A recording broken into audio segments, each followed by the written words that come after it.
Next question में लिखा है the bulk modulus of spherical object is B. Spherical object का बल्क मॉडुलस दिया है और आपको पता है बल्क मॉडुलस का फॉर्मूला होता है minus V delta P by delta V. आगे लिखा है if it is subjected to uniform pressure P. अगर आपने उसके ऊपर एक नया प्रेशर लगाया है पी, देखो प्रेशर पहले भी था उसके ऊपर, वो ऑब्जेक्ट कहां रखा होगा? ऑब्वियसली ऑब्जेक्ट एयर में रखा होगा, तो एयर में उसके ऊपर ऑलरेडी एक प्रेशर था पी नॉट।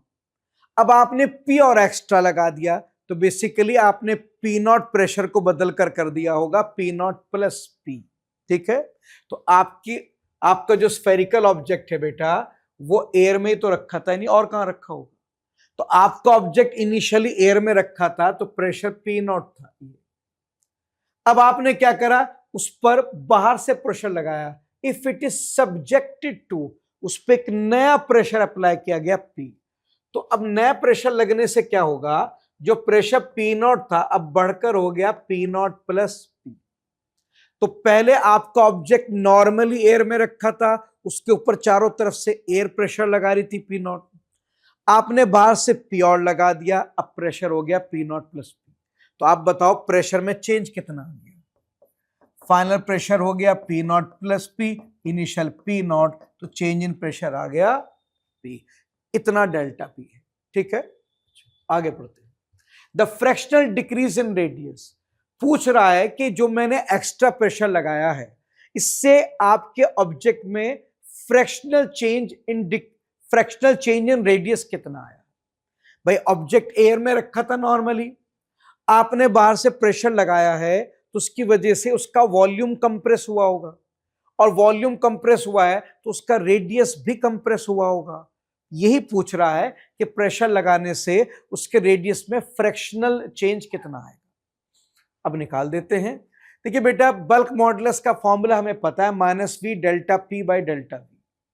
अब डेल्टा वी को भी इधर ले जाए, वी को भी, अब बी को इधर ले जाए, ये डेल्टा वी इधर ले जाइए, वी को नीचे ले जाइए, बल्क मॉडुलस को इधर, ये आ गया fractional change in volume. Change in volume upon original volume क्या बन गया? फ्रैक्शनल चेंज इन वॉल्यूम, इतना आ गया। और आपने प्रेशर कितना बदला है? जो प्रेशर पी नॉट था आपने बदल कर दिया P naught plus P, P उसमें चेंज आया है, तो फ्रैक्शनल चेंज इन वॉल्यूम आ गया माइनस डेल्टा पी की value P upon B, that becomes equation. आपके पास एक स्फेरिकल ऑब्जेक्ट था जो ओरिजिनली एयर में रखा था, आपने एक्स्ट्रा प्रेशर लगाकर उसे कंप्रेस किया एंड ड्यू टू कंप्रेशन उसके वॉल्यूम में इतना चेंज आ गया। लेकिन ये चेंज इन वॉल्यूम है, मुझे चाहिए चेंज इन रेडियस। अब वो मैथमेटिकल काम करेंगे। स्फेयर का वॉल्यूम होता है 4/3 पाई आर क्यूब। इसको डिफरेंशिएट कर दें आर के रिस्पेक्ट में। 4 पाई/3 तो कांस्टेंट है, आर क्यूब का डिफरेंशियल होगा 3r की पावर 3-1।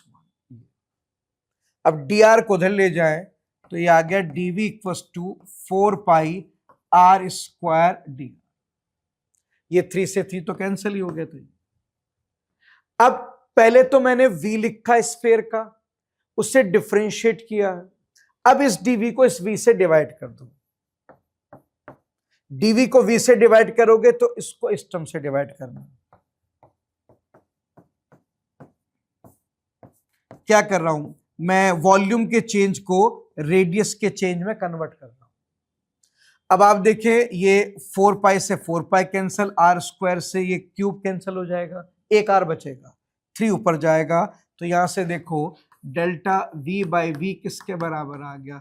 3 times dr by. तो fractional change in volume d कह दीजिए, वैसे इससे कोई खास फर्क पड़ता नहीं, मैं फिर भी लिख देता हूं। अभी हमने क्या निकाला बेटे? dv बाई वी किसके बराबर आ गया? 3dr by r। ये हमने यहां से dv बाई वी निकाला।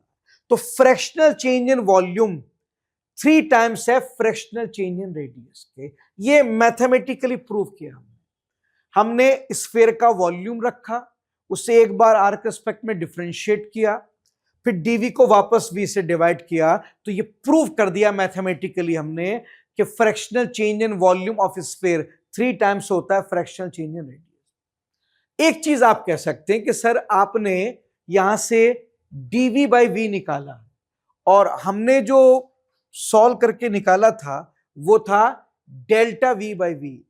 बेटे क्लास में पढ़ाया जाता है कि ये जो सॉलिड बॉडी होती है इसमें ज्यादा चेंजेस नहीं आते हैं। आप सॉलिड बॉडी पे कितना ही प्रेशर लगा दें माइनर चेंजेस आते हैं।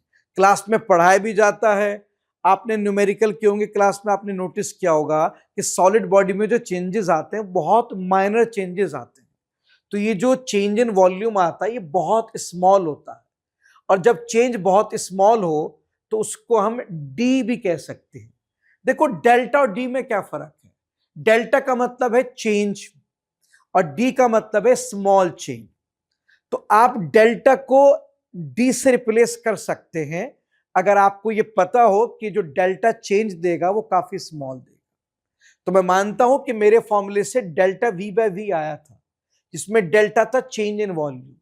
मगर बेटे रिजिड बॉडी के अंदर, सॉलिड बॉडी में आप कितना भी प्रेशर लगा दो, जो चेंजेस आते हैं बहुत माइनर चेंजेस आते हैं। तो सिंस ये चेंज काफी स्मॉल है तो आप डेल्टा वी को डीवी लिख सकते हैं, कोई प्रॉब्लम नहीं। ठीक है, इस केस में सॉलिड बॉडी में डेल्टा वी बाई वी को अगर हम डीवी बाई वी लिख दें तो कोई प्रॉब्लम नहीं। तो अगर मैं इसको ऐसे लिख दूं तो यहां से डीवी बाई वी किसके बराबर आ गया? Minus P by B. अब ये वैल्यू उठा के मैं वहां रख देता हूं, यहां पर minus P by B equals to 3 times D R by R. 3 को नीचे ले जाए तो डी आर बाई आर आ गया माइनस पी बाई 3 बी। तो फ्रैक्शनल चेंज इन रेडियस इतना आएगा। माइनस क्या बता रहा है? माइनस ये बता रहा है कि रेडियस इंक्रीज नहीं होना, डिक्रीज होना। अगर प्लस होता तो उसका मतलब है रेडियस इंक्रीज हुआ है। माइनस इंडिकेट कर रहा है कि ये डिक्रीज हुआ है, यानी कि ये फ्रैक्शनल डिक्रीज इन रेडियस आया है। तो बेटे आप माइनस को उधर ले जाएं, माइनस सिर्फ डिक्रीज को इंडिकेट कर रहा और कुछ नहीं कर रहा। तो ये माइनस इंडिकेट कर रहा है कि ये फ्रैक्शनल इंक्रीज इन रेडियस नहीं है, ये फ्रैक्शनल डिक्रीज इन रेडियस। और फ्रैक्शनल डिक्रीज इन रेडियस किसके बराबर आ गया? P अपॉन 3B के। अब देखते हैं कोई आंसर मैच करेगा बेटे। ये करेगा आपका P upon 3B। Option D आ जाएगा, चेक कर। नेक्स्ट क्वेश्चन में लिखा है the young modulus of steel is twice that of brass. Steel का यंग मॉडुलस ट्वाइस है ब्रास की। That equation 1. 2 wires of same length and same area, one of steel, another of brass, are suspended from same roof. हमने एक wire steel का लिया है, एक wire हमने ब्रास का लिया है, और दोनों को एक ही रूफ से सस्पेंड कर दिया है। सेम रूफ, एक ही छत से दोनों वायर को लटका दिया है। स्टील का वायर, ब्रास का वायर। और जानते हो कैसे वायर है ये? Same length same area. इसकी लेंथ अगर ओरिजिनली एल है तो इसकी भी एल होगी। अगर इसका एरिया ए था तो इसका भी क्या होगा? ए होगा। दोनों की लेंथ सेम, एरिया से। ठीक है, तो 2 वायर हैं, एक स्टील का एक ब्रास का, दोनों की लेंथ सेम, दोनों का एरिया सेम, दोनों को एक ही छत से लटका दिया। आगे बढ़ते हैं। If we want the lower end of wire to be at same level, then weight added to the steel and brass must be in the ratio. कहता है कि मुझे ये बताओ स्टील पर मैं कितना वेट लगाऊं और ब्रास पे मैं कितना वेट लगाऊं ताकि दोनों के जो लोअर एंड है स्टील वायर और इसके, इनके लोअर एंड मैच कर जाए। पहली बात तो समझिए कि जब आप दोनों पे वेट लगाएंगे तो वेट क्या करेगा? इन वायर को पकड़ के नीचे खींचेगा, तो इन दोनों में एक्सटेंशन आ गया होगा। कितना? सर मान लेते हैं इसमें कितना एक्सटेंशन आ गया? डेल्टा एन, इतना।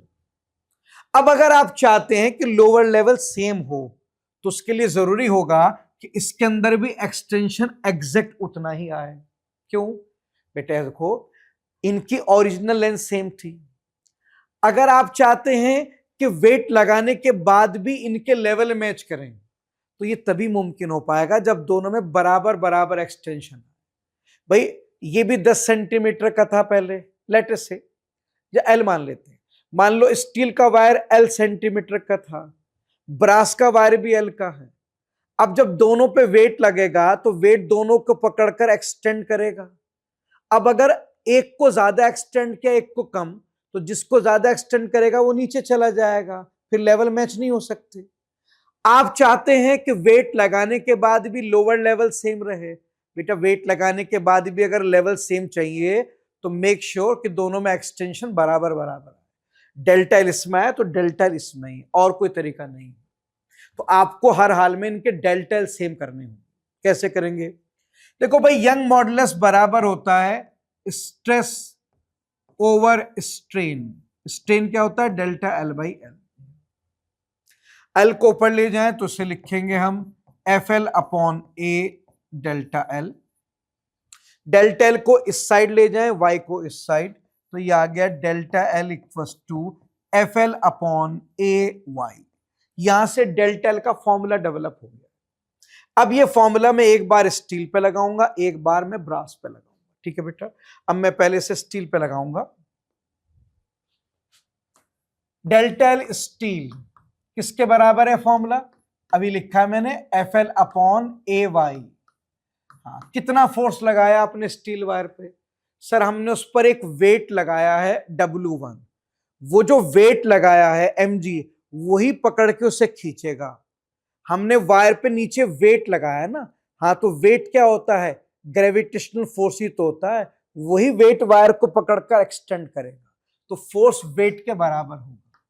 लेंथ L, एरिया A और यंग मॉडुलस YS। ये फॉर्मूला मैंने किस पे लगा दिया? स्टील पर।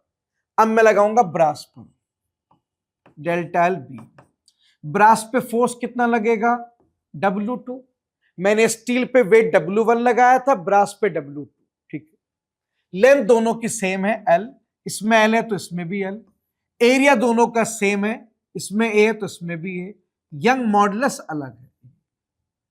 इस तरह से तो मैंने एक ही फॉर्मूला दो बार लगाया, एक बार स्टील पे एक बार ब्रास पे। और क्योंकि मैं चाहता हूं कि लोअर लेवल सेम रहे, तो उसके लिए दोनों का एक्सटेंशन सेम होना चाहिए। दोनों का एक्सटेंशन सेम कर रहा हूं।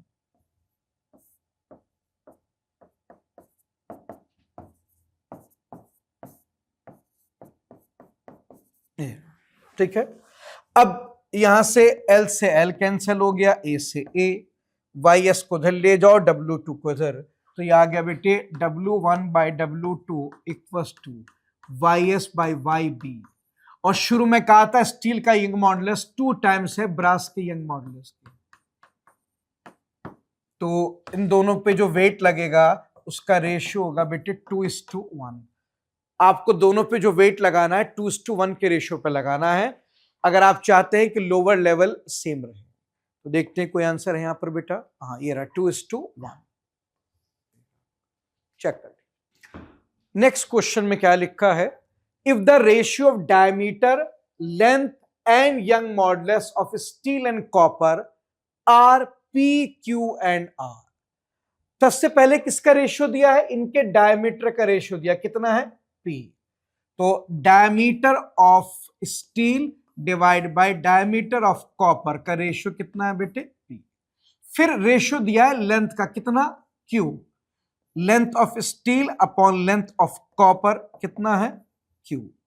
फिर रेशियो दिया है इनके यंग मॉडुलस का, कितना दिया है? S। Young modulus of steel upon young modulus of copper कितना दिया बेटे? S।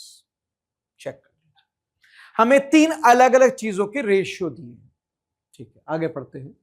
Then corresponding ratio of increase in length.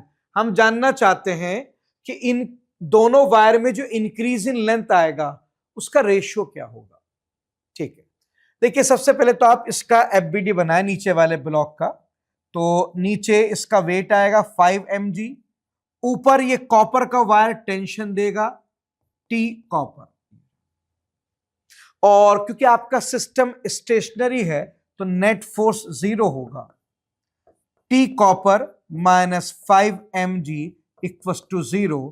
तो आपको यहां से पता लग गया कॉपर वायर में कितना टेंसाइल फोर्स है, क्योंकि कॉपर वायर में जितनी टेंशन है वही टेंशन पकड़ के कॉपर वायर को खींचेगी और उसमें एक्सटेंशन पैदा करेगी। अब ब्लॉक 2m का बीडी बनाते हैं बेटे। नीचे इसका वेट आएगा 2 mg। 2m के नीचे यहां कॉपर का वायर है, तो नीचे कॉपर का वायर टेंशन लगाएगा। ऊपर स्टील का वायर है, तो ऊपर स्टील का वायर टेंशन लगाएगा। इस पे दो टेंशन लगेंगी, ऊपर स्टील का वायर लगाएगा, नीचे कॉपर का। अगेन ये ब्लॉक भी स्टेशनरी है, तो नेट फोर्स 0 होगा। ऊपर स्टील की टेंशन माइनस नीचे कॉपर के tension minus 2 mg equals to 0। तो यहां से टीएस आ गया, ये दो टर्म उधर ले जाइए, टी कॉपर प्लस 2 mg। और अभी आपने कॉपर में टेंशन निकाली थी 5 mg, यहां पुट, ये कॉपर की टेंशन की वैल्यू यहां पुट कर दीजिए, तो आपको पता लग जाएगा स्टील वायर में कितनी टेंशन आ गई। तो स्टील वायर में इतनी टेंशन है। मैंने दोनों में टेंसाइल फोर्स निकाले हैं, इसलिए बेटा इन वायर के अंदर जो टेंसाइल फोर्स है यही इनको एलोंगेट करेगा। कॉपर की टेंशन कॉपर को एलोंगेट करेगी, स्टील की टेंशन स्टील को एलोंगेट करेगी, इसलिए मैंने दोनों के टेंसाइल फोर्स निकाले। अब फिलहाल मैंने फोर्स निकाला है, मुझे चाहिए एलोंगेशन, डेल्टा एल चाहिए मुझे। कोई बात नहीं, मिल जाएगा। आपको पता है यंग मॉडुलस का फॉर्मूला होता है स्ट्रेस ओवर स्ट्रेन। एल को ऊपर ले जाओ, ए को नीचे, तो ये आ गया FL अपॉन AY। ये अब इसमें से सॉरी डेल्टा एल, ये आ गया डेल्टा एल। अब यहां से डेल्टा एल को नीचे ले जाइए, y को उधर, तो डेल्टा एल आ गया यहां से बेटा FL अपॉन AY। ये डेल्टा एल का फॉर्मूला बन गया है, ठीक है। अब मैं इस फॉर्मूले को दो बार लगाऊंगा, एक बार स्टील पे और एक बार कॉपर पर। चलिए पहले स्टील पे लगाता हूं। एलोंगेशन इन स्टील, फोर्स, स्टील वायर में कितना फोर्स है? सब वायर में टेंसाइल फोर्स होता है, अभी हमने निकाला स्टील वायर में कितनी टेंशन है, 7 mg। स्टील वायर की लेंथ पता नहीं, एरिया को लिख सकते हैं पाई डायमीटर ऑफ स्टील का स्क्वायर अपॉन 4। भाई एरिया को पाई आर स्क्वायर भी लिखते हैं और पाई डी स्क्वायर बाई 4 भी लिखते हैं। अगर आप पाई आर स्क्वायर लिख रहे हैं तो आर रेडियस होता है, और पाई डी स्क्वायर बाई 4 लिख रहे हैं तो डी डायमीटर होता है।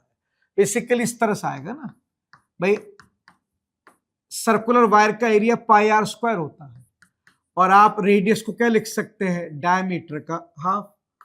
तो आप देखो, तो हम एरिया को पाई आर स्क्वायर की जगह पाई डी स्क्वायर बाई 4 भी लिख सकते हैं। और ऐसा क्यों कर रहे हैं? क्योंकि एग्जामिनर ने रेडियस नहीं दिया, डायमीटर दिया है। आप सही से देखो, एग्जामिनर ने जो इंफॉर्मेशन दी है उसमें डायमीटर का रेशियो दिया है, रेडियस का रेशियो नहीं दिया, इसलिए मैंने उसे डायमीटर के टर्म्स में लिखा। यंग मॉडुलस स्टील का पता नहीं, दैट बिकम्स इक्वेशन 1। तो यहां से चेंज इन लेंथ आ गया स्टील में। अब ये फॉर्मूला मैं कॉपर पे लगाऊंगा, delta L CU, same formula. ए कॉपर में फोर्स कितना है सर? कॉपर वायर में टेंसाइल फोर्स हमने निकाला था 5 mg आया था पिछले पेज पे। कॉपर की लेंथ पता नहीं, एरिया को लिख सकता हूं पाई डायमीटर ऑफ कॉपर का स्क्वायर अपॉन 4, और यंग मॉडुलस ऑफ कॉपर पता नहीं, इक्वेशन 2। तो पहले मैंने एक्सटेंशन का फॉर्मूला बनाया और अब उस फॉर्मूले को दो बार लगाया, एक बार स्टील पे और एक बार कॉपर पे। चेक कर लीजिए, यहां तक देख लो अच्छी तरह से। अब मैं क्या करूंगा सर, उसने मुझसे स्टील और कॉपर वायर के एलोंगेशन का रेशियो पूछा है। उसने पूछा है स्टील में जो एलोंगेशन आएगी और जो कॉपर में आएगी उसका रेशियो क्या है। तो बेटे उसके लिए मुझे क्या करना होगा, मुझे उन दोनों को डेल्टा एल ऑफ स्टील और डेल्टा एल ऑफ कॉपर को डिवाइड करना होगा, ठीक है। तो मैं इनको डिवाइड करूंगा। चलिए अब हम यहां दोनों को डिवाइड कर रहे हैं बेटा, delta L steel divide by delta L copper. अभी निकाला था, यह आया था 7 mg LS upon pi DS square by 4 into YS upon, नीचे आया था ये डेल्टा कॉपर निकाला था हमने 5 mg length of copper upon pi diameter of copper by 4 into Y of copper. इस तरह से ऊपर नीचे से mg कैंसिल हो जाएगा, पाई बाई 4 भी कैंसिल होगा, क्या बचेगा? अब आप डिवाइड करके देख सकते हैं, ये आएगा बेटे 7/5 LS बाई LCU और ये आएगा आपका D copper by D steel का whole square into Y copper upon Y steel, यह आ जाएगा। अब सिंपल सा डिवीजन है, बल्कि काम करें इस टर्म को आप पहले कैंसिल कर लें और फिर जो नीचे वाला डिनोमिनेटर उसे ऊपर मल्टीप्लाई कर देना, ये मिल जाएगा। अब change in length of steel upon change in length copper का रेशियो उसने हमसे पूछा है 7/5। लेंथ का रेशियो गिवन है, चलो देखो कितना है। लेंथ का रेशियो दिया है Q, चलो Q रख दो यहां पर, ये आ गया आपका Q। डायमीटर का रेशियो ये भी गिवन है, मगर रेशियो गिवन है स्टील अपॉन कॉपर का है, ठीक है, और यहां उल्टा आ रहा है तो रिवर्स करके लिख देंगे। स्टील का डायमीटर अपॉन कॉपर का डायमीटर P दिया है, तो diameter of copper bye diameter of steel क्या होगा 1/P उसका स्क्वायर। यंग मॉडुलस का रेशियो भी दिया है, मगर अगेन उल्टा दिया है, स्टील अपॉन कॉपर का दिया है S, यहां उल्टा है कॉपर अपॉन स्टील, तो रिवर्स करके लिख दो 1/S लिख देते हैं। तो बताओ आंसर कितना आ गया बेटे? Elongation in steel upon elongation in copper equals to, ये आ गया 7Q upon 5P square S। ये हमारा आंसर आ गया है। अब चेक करते हैं किससे मैच करता है बेटे ये। तो 7Q upon 5P square S, ये वाला ऑप्शन आ गया बेटे, चेक कर लीजिए, बी ऑप्शन आ गया।